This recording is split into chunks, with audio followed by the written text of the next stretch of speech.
선조 임금 27년 한겨울의 일이었습니다.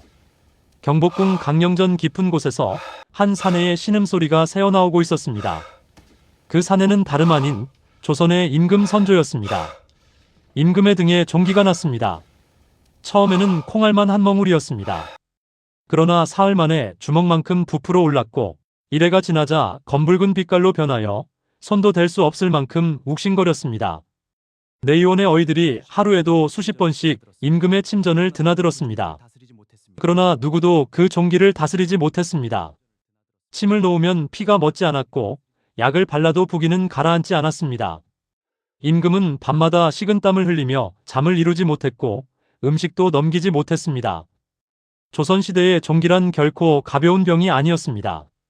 문종 임금도 등창으로 승하하셨고 효종 임금 역시 종기를 잘못 다스려 목숨을 잃으셨지요. 임금의 등에 난 종기는 곧 나라의 운명이 걸린 일이었습니다. 조정은 발칵 뒤집어졌습니다.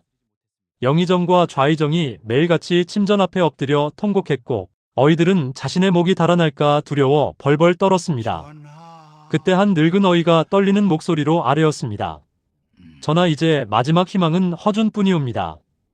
허준은 그 무렵 내의원의 한쪽 구석에서 의서를 정리하고 있었습니다. 다른 어이들은 명문가 출신이었지만 허준은 서자 출신이라 늘 견제를 받았습니다. 그러나 임금의 병이 위중해지자 결국 허준이 부름을 받았습니다. 침전에 든 허준은 임금의 등을 가만히 살폈습니다.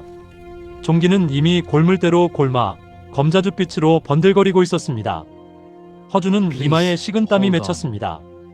전하, 송구하오나 이 종기는 안에 독이 가득 차 있사옵니다. 지금 침을 놓아 독을 빼지 않으면 닷새 안에 큰일이 나옵니다.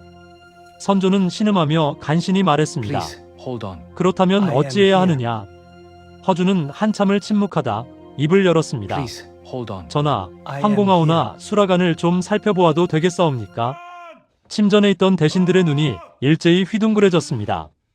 영의정이 노한 목소리로 외쳤습니다. 이게 무슨 망발이냐? 어이가 어찌 부엌에 갈 일이 있단 말이냐? 임금의 옥체를 다스리는 약은 내의원 약제고에 있는 법이거늘. 허준은 침착하게 고개를 숙였습니다. 대감, 약제고의 약제로는 이미 어이들이 다 써보았으나 효험이 없었습니다. 신은 다른 길을 찾고자 하옵니다. 부디 윤호하여 주시옵소서. 선조는 가쁜 숨을 몰아쉬며 손을 내저었습니다. 허준이 가자는 대로 가게 하라. 허준은 곧장 수라간으로 향했습니다. 수라간 상궁들은 조선 최고의 어이가 부엌에 들이닥치자 어쩔 줄 몰라 우왕좌왕했습니다. 허준은 부뚜막 앞에 서서 수라간을 천천히 둘러보았습니다. 그러더니 세 가지 물건을 골라냈습니다. 첫째는 부뚜막 위에 놓인 잘 익은 누런 호박 한 덩이. 둘째는 장독대 한 구석에서 가장 오래 묵은 검붉은 묵은 된장 한 사발. 셋째는 수라간 천장에 매달려 있던 잘 마른 마늘 한 통. 상궁이 어이날이, 떨리는 목소리로 이것이... 물었습니다. 어이날이, 이것이 정령 임금님의 약이옵니까? 허준은 빙그레 웃었습니다. 그렇다. 이것이 전하를 살릴 약이다. 허준은 수라간 한쪽에서 직접 약을 짓기 시작했습니다. 먼저 누런 호박을 반으로 갈라 속을 파내고 푹 쪘습니다. 호박살이 부드럽게 익자 그것을 절구에 넣고 곱게 으깼습니다. 그 다음 묵은 된장을 한 숟가락 떠서 호박과 함께 섞었습니다. 마지막으로 마른 마늘을 잘게 빻아 그 즙만 짜내어 한 방울 한 방울 떨어뜨렸습니다. 세 가지가 어우러져 노랗고 거뭇한 반죽이 만들어졌습니다. 코를 찌르는 알싸한 냄새가 수라간에 가득 퍼졌습니다. 허준은 그 반죽을 널쩍한 헝겊 위에 두툼하게 펴발랐습니다. 전하, 그러고는 곧장 송구하오나. 임금의 침전으로 달려갔습니다. 전하, 송구하오나 등을 좀 보여주시옵소서. 선조는 가쁜 숨을 몰아쉬며 몸을 돌렸습니다.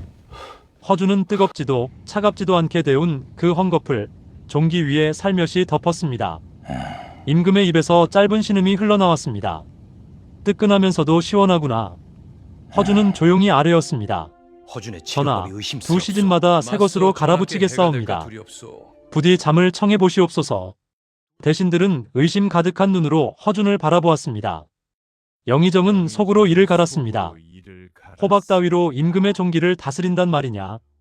만약 효험이 없으면 허준의 목이 달아날 것이다. 그날 밤이 깊어갔습니다. 자정이 지나자 임금의 신음소리가 잦아들기 시작했습니다. 새벽 첫 닭이 울 무렵 임금은 깊은 잠에 빠져들었습니다. 날이 밝자 허준이 헝겊을 조심스럽게 떼어냈습니다. 그러자 놀라운 일이 벌어졌습니다. 종기 한가운데 작은 구멍이 뚫려 있었습니다. 그 구멍에서 검고 누런 고름이 줄줄 흘러나오고 있었습니다. 전하, 독이 빠지고 있사옵니다. 허준은 새 헝겊을 갈아붙였습니다. 다시 2시즌이 지나자 또 한 사발 가득 고름이 빠졌습니다. 다시 2시즌, 또 한 사발. 사흘이 지나자 임금의 등에서 빠진 고름이 무려 한 사발이 되었습니다. 이래가 지나자 종기는 가라앉고 살이 새로 차오르기 시작했습니다. 보름이 지나자 임금은 자리에서 일어나 친히 조회를 열었습니다. 선조는 옥좌에 앉아 허준을 가까이 불렀습니다. 허준아, 너는 어찌하여 부엌에서 약을 찾았느냐? 다른 어이들은 약재고를 뒤지는데 너는 어찌 수라간으로 갔느냐? 허준은 고개를 깊이 숙이며 아뢰었습니다. 전하, 종기는 안에 뜨거운 독이 뭉친 병이 옵니다. 이를 다스리려면 3가지가 필요하옵니다. 독을 끌어내는 힘, 독을 풀어주는 힘, 그리고 독을 죽이는 힘이 옵니다. 누런 호박은 살을 부드럽게 풀어 안에 갇힌 독을 밖으로 끌어내옵니다. 묵은 된장은 발효의 힘으로 독을 사기고 새살이 돋게 하옵니다. 마늘은 그 알싸한 기운으로 독을 죽이옵니다. 이 3가지가 어우러지면 비싼 우황이나 사양보다 더 강한 약이 되옵니다. 신은 다만 옛 의서에 적힌 이치를 따랐을 뿐이옵니다. 선조는 한참을 말없이 허준을 바라보다 깊이 탄식했습니다.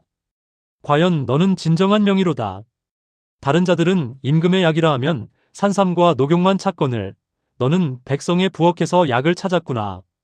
허준아, 너는 어찌 그러한 생각을 하였느냐? 허준은 잠시 침묵하다 조용히 대답했습니다. 전하, 임금이든 백성이든 사람의 몸은 다르지 않사옵니다. 백성을 살리는 약이라면 임금도 살릴 수 있사옵니다. 신은 다만 백성과 임금이 같은 약으로 같이 살기를 바랄 뿐이옵니다.